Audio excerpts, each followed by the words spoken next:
fixing things up and having them tippy-top like they have in Germany. They do that in Germany very much, and we do it here.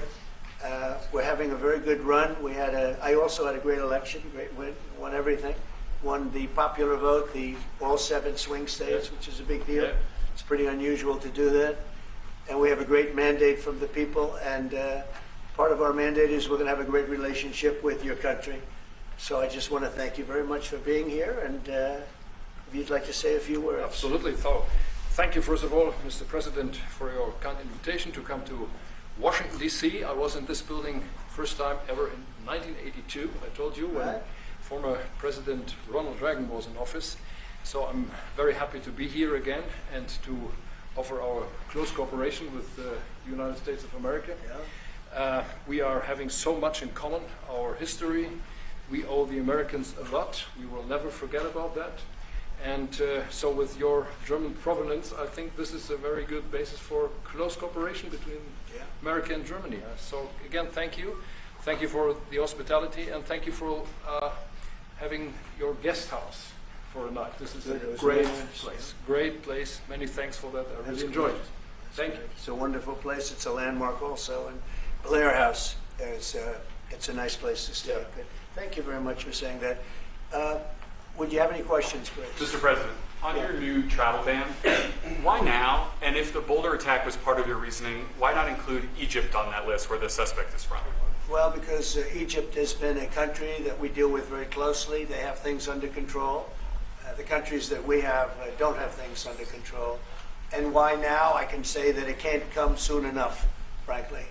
We want to keep bad people out of our country. The Biden administration allowed some horrendous people, and we're getting them out one by one, and we're not stopping until we get them out. We have thousands of murderers. I even hate to say this in front of the Chancellor. Of course, you have a little problem too with some of the people that were allowed into your country. It's not your fault. It's not your fault. It shouldn't have happened. I told her it shouldn't have happened what she did, but you have your own difficulty with that, and we do, and we're moving them out, and we're moving them out very strongly. But it can't come fast enough. We want to get them out. We want to get them out now. We don't want to have other bad people coming into our country. By using the word bad, I'm being nice. Okay, the Democrat says a distraction. President, you put out on Truth Social a post regarding your conversation with President Xi. Right. Can you talk about whether or not you feel that trade talks, trade relations are back on track after appearing to be a little bit off track last week? A little bit off track. It was only the complexity. It's pretty complex stuff. We had a very good conversation with President Xi a little while ago, just before your arrival. In fact, we just hung up, and they said, "You're here." I said, "That's pretty good." Two great leaders of the world in a very short period of time. We had a very good talk, and we've straightened out any complexity. And it's very complex stuff, and we straightened it out. The agreement was we're going to have Scott and Howard and Jameson will be going and meeting with their top people and continue it forward. But no, I think we have everything. I think we're in very good shape with China and the trade deal.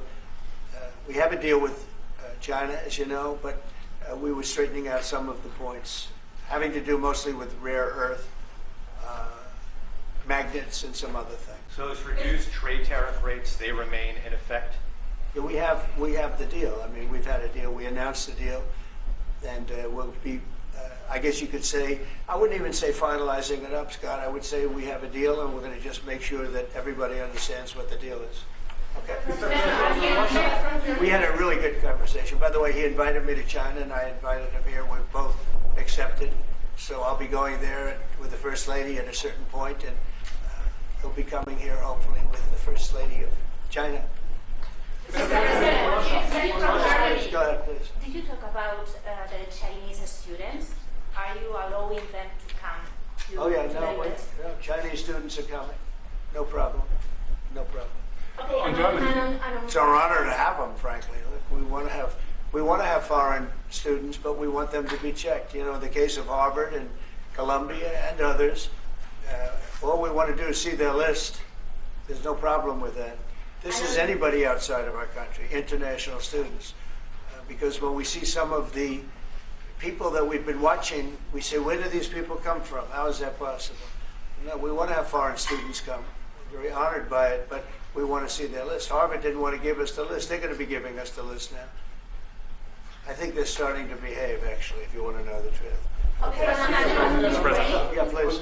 On Russia, are you willing to put more pressure on Putin to end the war by imposing new sanctions on Russia and also on China? Well, remember, I'm the one that ended Nord Stream 2, going to a place called Germany, come to think of it. I'm sorry I did that. I don't know. But I ended Nord Stream 2. Nobody else did. And then when Biden came in, he immediately approved it. That's the largest, essentially the largest pipeline in the world, going to Germany and other countries. And by the way, we have so much oil and gas, you will not be able to buy it all. I mean, you literally, we have so much, and I hope we're going to make that a part of our trade deal because we have more than anybody else. We have actually the most, by far in the world, probably double what anyone else has. So we'll work on that. I'm sure that's something we'll discuss today. Mr. President. Mr. President. What do you expect from Germany and what do you expect from the Chancellor? Well, first of all, I'm glad to meet because I've been dealing with the Chancellor, and he's a very good man to deal with. He's difficult, I would say. Can I say that? It's a positive. Go ahead. You wouldn't want me to say you're easy, right? No. He's a very great representative of Germany. I think all we want is just going to have a good relationship. The rest will just sort of follow very easily. We'll have a good trade deal. I mean, I guess that will be mostly determined by the European Union, but you're a very big part of that, so you'll be involved.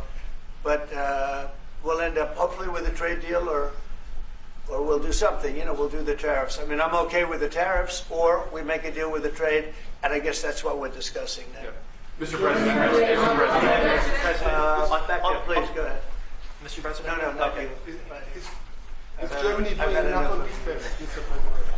Is Germany doing enough on defense? What? Defense spending.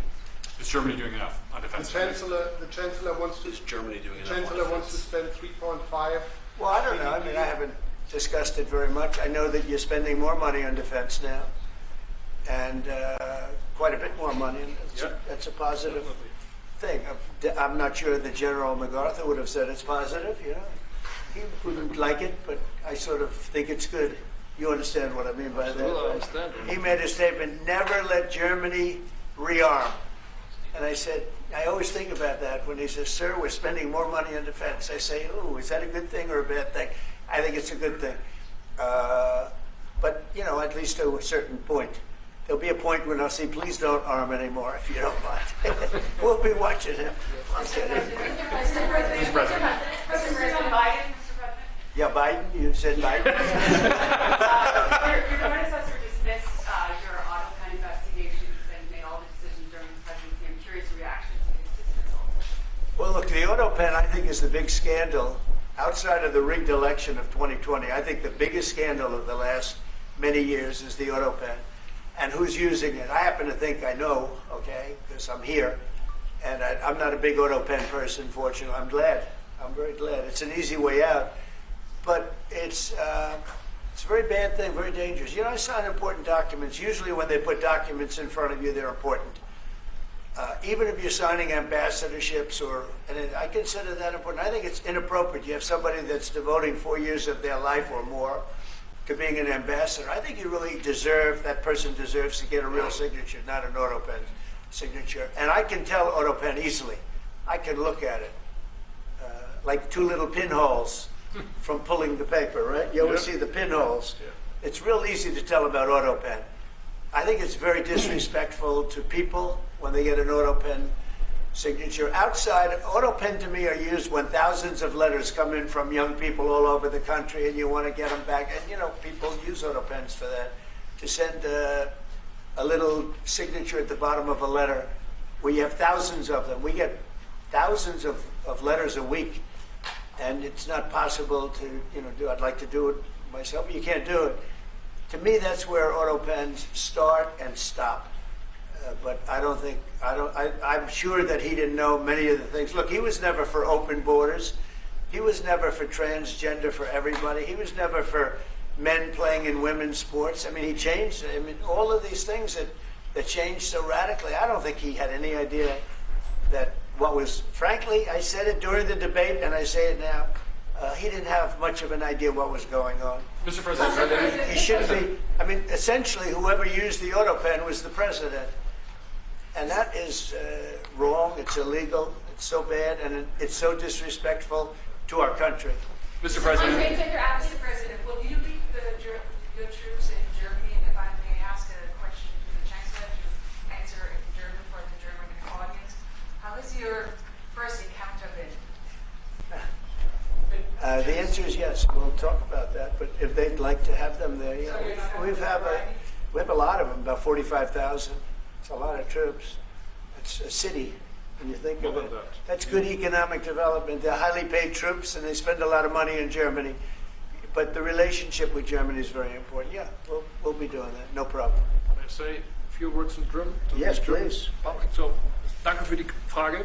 Wir sind hier im Weißen Haus und ich bedanke mich beim Präsidenten für den sehr freundlichen Empfang im Oval Office in diesem weltweit bekannten Raum. Ich freue mich sehr, hier zu sein und wir bereiten eine Vertiefung unserer Zusammenarbeit vor. Ich freue mich sehr darüber.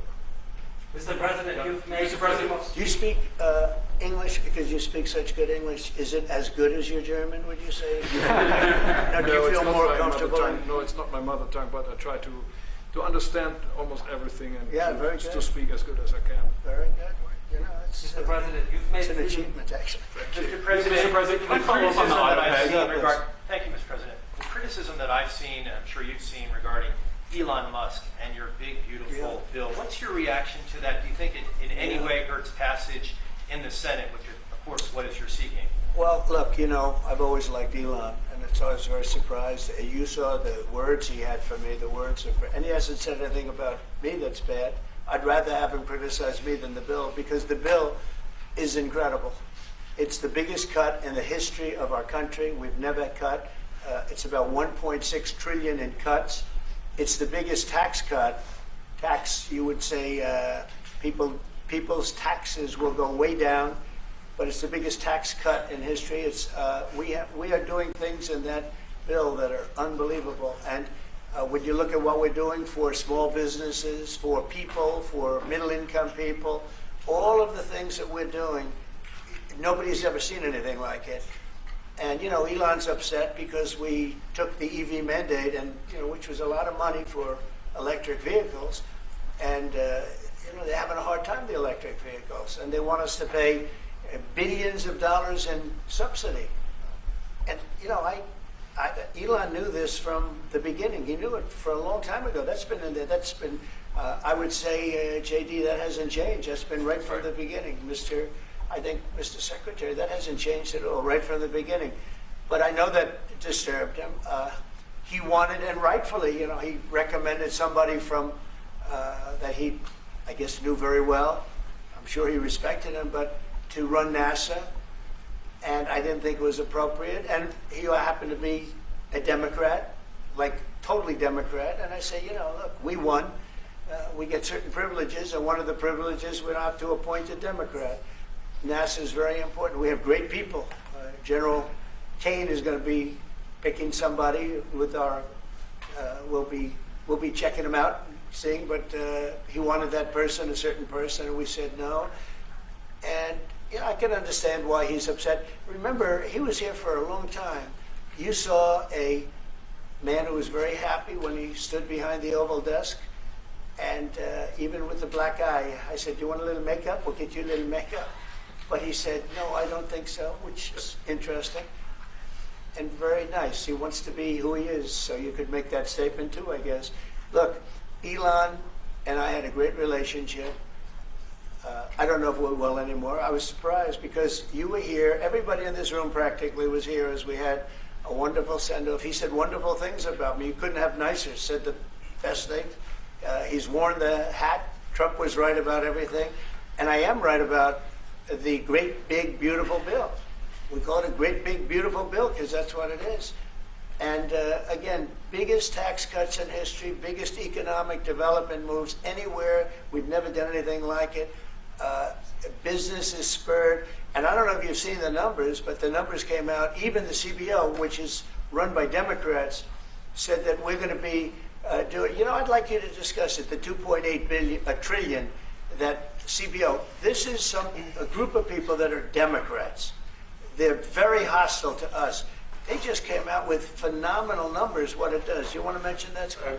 Yes, sir. So what we've seen is we keep hearing from the CBO that there's going to be a large deficit from the bill, which we disagree with, but using the CBO scoring, they came out and scored the tariff revenue. We think it'll be the minimum of $2.8 trillion over the 10-year window, which actually puts the bill in surplus if you include the tariff revenue, which they won't do.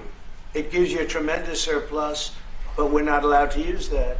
For some reason, they say scoring. Nobody knows what scoring means. Maybe a couple of people, but nobody. Somebody sits in the background. They say, well, we're not going to allow that. They're not allowing other things that we have that are tremendously profitable for our country. But if you saw the other day, CNBC, they came out with numbers, and the people on the show, very good people, I've watched them for a long time, they couldn't believe the numbers, how good they are. The numbers were incredible. And that was personal income and also very low inflation. We have very low inflation. We're down to 2% now, and maybe even lower than that. And when I took it over, it was a mess. Remember, we had the worst inflation probably in the history of our country. They say 48 years, but let's say I think it's worse than that. So we had the worst inflation in the history of our country under the Biden administration. Now we're down to a beautiful number, 2%. You'd actually like to keep it there. Better than 0 is 2%. It's going down maybe to 1, and 1% is like perfect. That's perfect. You don't want to have 0 for certain reasons that nobody is very interested to listen to. But we have almost perfect inflation. Grocery prices are down. Everything. Remember eggs? Eggs, we weren't going to buy another egg for the next 20 years. They were so expensive, right? Remember? You guys all hit me about eggs. Eggs have come down 400%. Everybody has eggs now. They're having eggs for breakfast again.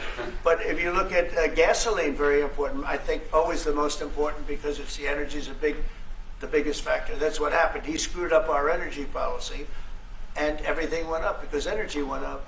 But now energy is way down, and they have states where you're at $1.98 a gallon for gasoline. So the costs have come way down, and one of the things I ran on was that. I ran on the border. We have the best border in the history of our country, 99.99%.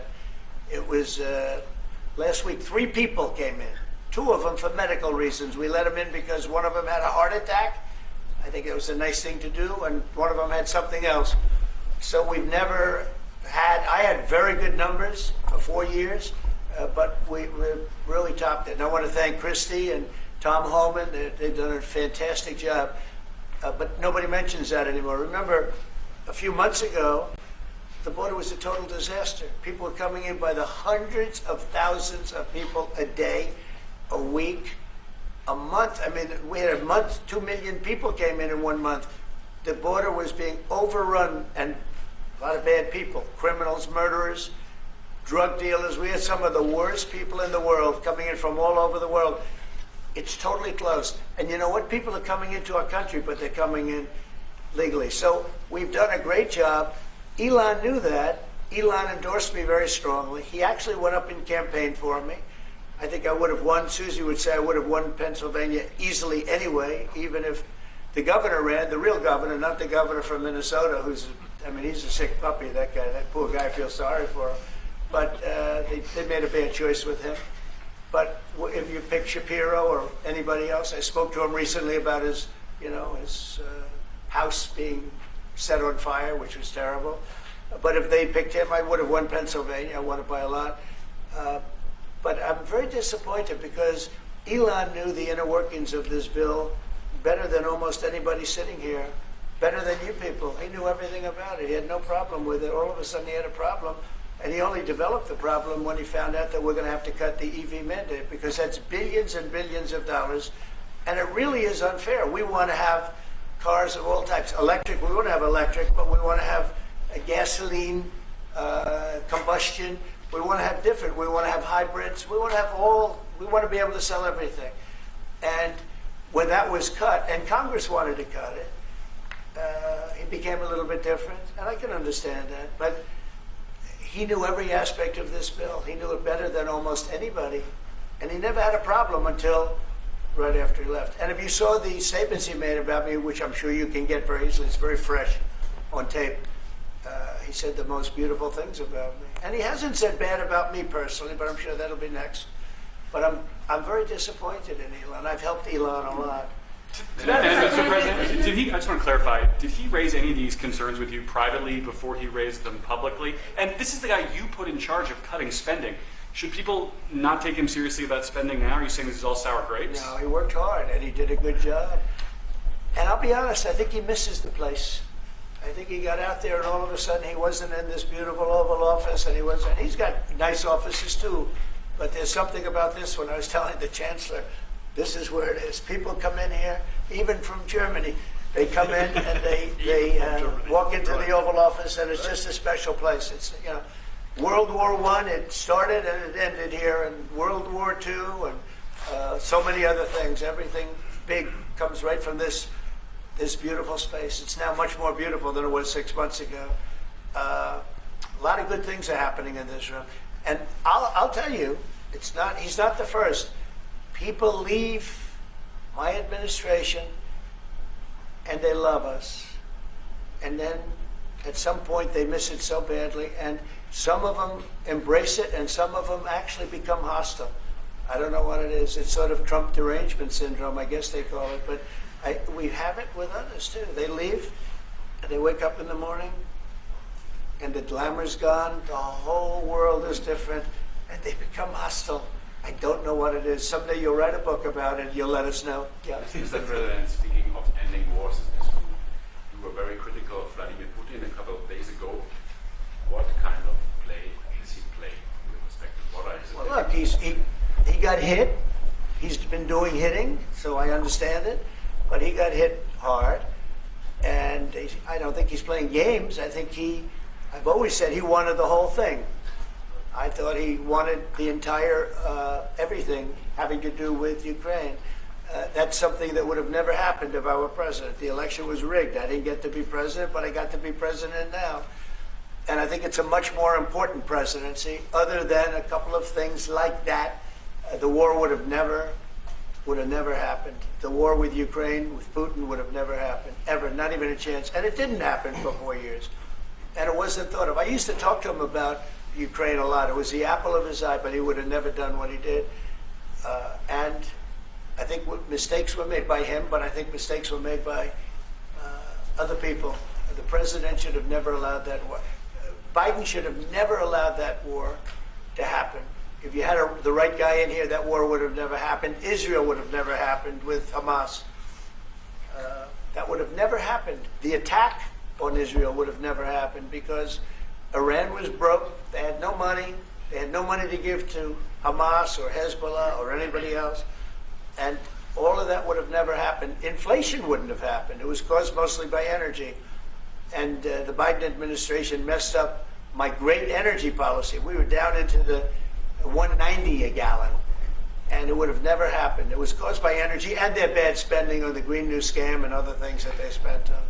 But all of those things would have never happened. But maybe most importantly, the war, Chancellor, with Russia would never have happened with Ukraine. It was something that would have, you know, I dealt with Putin a lot. There was no chance, zero. And you know, a lot of people say, how do you know? For 4 years it didn't happen. There was never a chance of it happening. And he understood the consequences. Now, it's a shame. And when you see all of those people, they came out with a report today that millions of people have died, much more than people thought. And I've been saying that for a long time. The amount of death in that war is far greater than the news has been reporting, or than, frankly, that either side has been reporting. It's a very sad thing.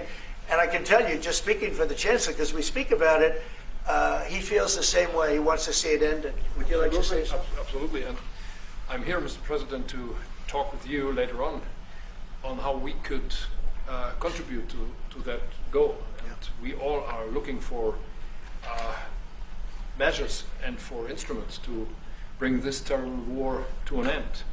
And may I remind you that we are having June 6th tomorrow. This is D-Day anniversary, when the Americans once ended a war in Europe. And I think this is in your hand in specific, in ours. That was not a pleasant day for you. No, that was not a pleasant. This was not a great in day. the long run, Mr. President, this was the liberation of my country from Nazi dictatorship. That's true. So- That's true. And we know what we owe you. But this is the reason why I'm saying that America is again in a very strong position to do something on this war and ending this war. So let's talk about what we can do jointly, and we are ready to do what we can. And you know that we gave support to Ukraine, and that we are looking for more pressure on Russia. The European Union did, and we should talk about that. We will talk about it. And, Yeah. you know, it's good timing. The numbers for our country are through the roof, the economic numbers, because of the election and because of tariffs and other things, a lot of things. But we've had some of the best numbers we've ever had. They were reported yesterday, the day before, and even today. Country's doing really well. I think that one of the things you'd be most interested in is that 6 months ago, we were having a hard time getting anybody to join our military. I mean, they just couldn't do it. The numbers were record low. We couldn't get people to join the military. It wasn't me. It was before I got there, the past administration. But 6 months ago, a year ago, the numbers were record low. You couldn't get them to join. That included the police. And you couldn't get them to join. Now, we just hit the highest number in the history of our country, we think, but very close, but the highest in the history of our country, recruitment, joining the Army, Navy, Air Force, Marines, Coast Guard, police forces all over the What country. did you do for that? What was the reason? Spirit. They love our country again. You're going to do the same thing. Spirit. Mr. President, That we have great spirit is back in our country, and it's very simple. And, you know, it was only, Susie, 6 months ago, right, that you got reports. You're the one that released them, that you couldn't get anybody to join the military, and now we're stocked. Every service now is packed, and we have waiting lists of people trying to get in, as good as we've ever had in the history of our country. So that's an honor. That's a great honor. Mr. Yeah. President, Mr. President, on the war. On Yeah, California. you've asked. You've had enough. Go ahead, please. Mr. President, so would you consider to put more sanctions on Russia? Because this discussion is going on now for weeks and months, and you tweeted about it once, but then nothing happens. So Yeah, when I what will you do? when I see the moment when we're not going to make a deal, when this thing won't stop, Is there a deadline at that for you? moment, yeah, it's in my brain, the deadline. When I see the moment where it's not going to stop, and I'm sure you're going to do the same thing, will be very, very, very tough. And it could be on both countries, to be honest. You know, it takes two to tango. But we're going to be very tough, whether it's Russia or anybody else. We're going to be very tough. That's a bloodbath that's going on over there. And when I see the moment where I say, well, they're going to just keep fighting. You know, I gave the analogy yesterday when I spoke to President Putin. I had a 2-hour and 15-minute call with him. Sometimes, and this is me speaking maybe in a negative sense, but sometimes you see two young children fighting like crazy. They hate each other and they're fighting in a park. And you try and pull them apart. They don't want to be pulled. Sometimes you're better off letting them fight for a while and then pulling them apart. And I gave that analogy to Putin yesterday. I said, President, maybe you're going to have to keep fighting and suffering a lot, because both sides are suffering, before you pull them apart, before they're able to be pulled apart. But it's a pretty known analogy. You have two kids, they fight. Sometimes you let them fight for a little while. You see it in hockey. You see it in sports. The referees let them go for a couple of seconds, let them go for a little while before you pull them apart. And What they do now, maybe, and I said it, and maybe that's a negative because we're saying go, but a lot of bad blood. There's some bad blood between the two. I have to deal with it, and the Chancellor has to deal with it. It's incredible. The level of, there's a great hatred between those two men, but between the warring parties. Great hatred. What make you say and believe apparently that there is no immediate peace? What? That there is no immediate peace, there will be no. Well, I can't. I'd love to have immediate if I could. But why If do I you could, think but that- we don't have immediate. You know, it's like I'd love to have that. I'd like it to start right now. We would leave a room if we knew the war could end. We'd we'd say, forget about you guys, forget about trade, right? Yeah. We'd say, let's go settle it. There's some additional fighting that's going to go on. You know, he attacked, and they attacked pretty harshly. They went deep into Russia, and he actually told me, I mean, I made it very clear. He said, we have no choice but to attack based on that, and it's probably not going to be pretty. I don't like it. I said, don't do it. You shouldn't do it. You should stop it. But again, there's a lot of hatred. And, you know, I'm very proud of the fact that with India and Pakistan, I was able to stop that. And those are nuclear powers. And that was getting close to being out of hand. And I spoke to some very talented people on both sides, very good people on both sides. And I said, you know, we're dealing with you on trade, Pakistan and India right now. I said, we're not going to deal with you on trade if you're going to go shooting each other and whipping out nuclear weapons that maybe even affect us. Because, you know, that nuclear dust blows across oceans very quickly. It affects us. And I said, if you're going to do that, we're not going to do any trade deals. And you know what? I got that war stopped. Now, I hope we don't go back and we find out that they signed it, but I don't think they will.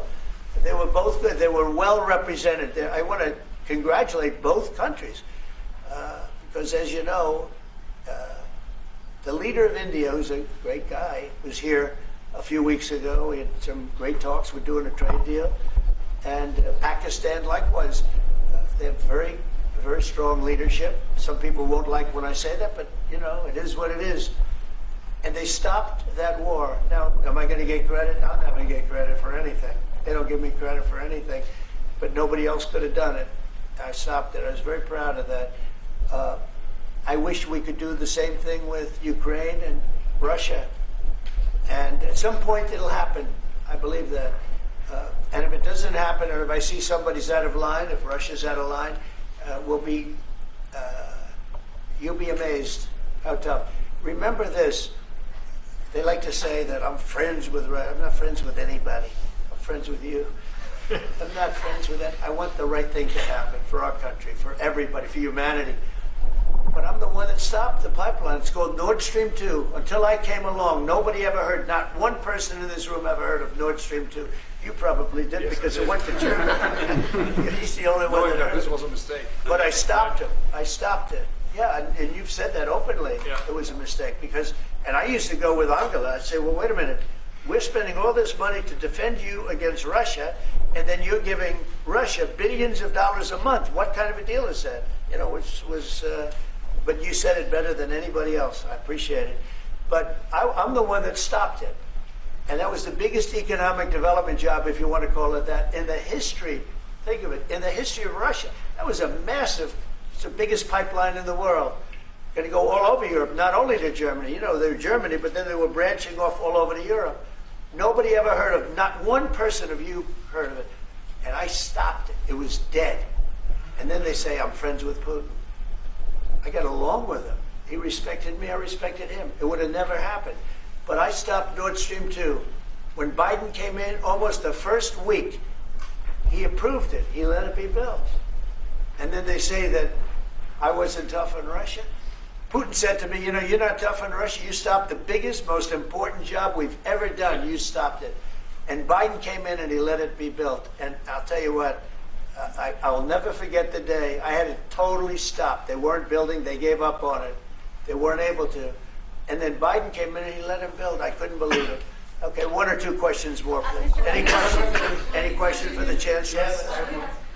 Go ahead, for the Chancellor. That would be one. I like his answers much better. Well, would you continue to support Ukraine? Yeah, I'm with Ukraine. We just signed a big deal on rare earth with Ukraine. And I want to, you know what, I'm for stopping killing, really. That's what I'm for. Again, a war that would have never started, should have never started. I want to see the killing stop. We spent $350 billion, much more than Europe, but Europe spent a lot also. And they spent way over $100 billion. Yeah. So you're talking about close to $500 billion went into that whole thing. And it's not even the money, and I know with you too, it's a lot of money. but it's the death that's being caused. We went to the Middle East. I went last week to the Middle East. We took in $5.1 trillion. That's many, many times. That's 30, 40 times, 50 times more than what we're talking about. It's think of that, $5.1 trillion of investment with one trip that lasted 4 days. So it's not the money. It's a little the money, but not the money, the big thing. The big thing is the death. The death of, and really the decimation. You've lost a whole culture. You know, Ukraine had the most beautiful turrets. They call them turrets, little towers, beautiful towers, the most beautiful in the world. They're all now laying on their side, blown to smithereens. It'll never happen again. They've taken away the culture of a country. They've taken away the heritage of a country. It's a terrible thing. But most importantly, again, is the death. 5,000 plus people a week, soldiers, are being killed. He doesn't want that, and I don't want that. One more. Yeah, please. Mr. President, do you support the Graham bill on putting high tariffs? I have not looked at it, but they'll be guided by me. That's the way it's supposed to be. They're going to be guided by me. No, I haven't looked at it. It's a bill on sanctions, etc. I'm a very quick study. At the right time, I'll do what I want to do.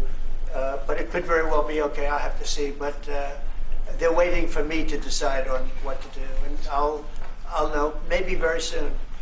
It's a harsh bill. Yeah, very harsh. How about one more on the auto pen, Mr. President? Want to take one more on the auto pen? Go ahead. I would like to have a question to Cass's one, because do you agree with the analogy the President made on the war between Russia and Ukraine as being a fight between two kids?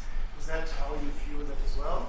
And what do you actually want the U.S. President to do in this? Well, I think we both agree on this war and how terrible this war is going on, and we are both looking for ways to stop it very soon.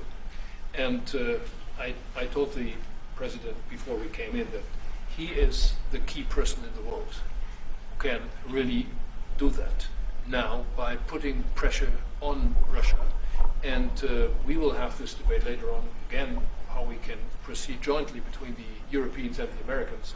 And I think we are all we are having the duty to do something on that now to stop it after 3.5 years, which is really terrible. Look at the kids, the kids which were kidnapped from Ukraine to Russia. This is all terrible. And so we are talking about instruments, measures, what we can do, and my personal view is clear on that. We are on the side of Ukraine, and we are trying to get them stronger and stronger just to make Putin stop this war. And this is our approach. We get satellite pictures of the war field, and you don't even like to look at them, right? It's terrible. So it's really bodies, arms, heads, legs all over the place. You've never seen anything like it. It's so ridiculous. And this is only by Russian weapons against Ukraine. This had never happened with Ukraine weapons against Russia. Never. Ukraine is only targeting military targets, not civilians, not private, not energy infrastructure. So this is the difference, and that's the reason why we are trying to do more on Russia, how to stop this war. Well, in this case, I'm talking about the battlefield, the soldiers on soldiers. But you could also say that, too, with the cities. Yeah. The cities are being hit also. So it's a terrible, terrible thing. Right? Somebody said autopen. Did I hear the word autopen? Yeah, I was just curious. Because I think it's the biggest scandal maybe in the last 100 years in this country. So when I hear that word, I think it has to be discussed, because the fake news will try and hide it, and we can't do that. Well, that's what I'm asking. Have you uncovered any evidence that anything specific was signed without President Biden's knowledge or by other people in the administration acting illegally? Well, I don't think Biden would know whether or not he signed it. I'm asking if you've uncovered any of that information. No, but I've uncovered, the human mind. I was in a debate with the human mind, and I didn't think he knew what the hell he was doing. So, it's just one of those things, one of those problems. We can't ever allow that to happen to our country. The danger our country was in, and I know some of the people that worked with him, radical left, horrible people. And I could give you the name of some of the people that used the autopen, because I'm here, and I ask questions about people that were here also. There are a lot of people that were here when that happened, and they're here right now. and they'll answer your question very accurately. But I know some of the people that use that auto pen, and those are not the people that had the same ideology as Joe Biden. These were radical left lunatics that used that, and they didn't get elected. He didn't get elected either, actually. Thank you very much, everybody. Thank you, Press. Thank you, Press.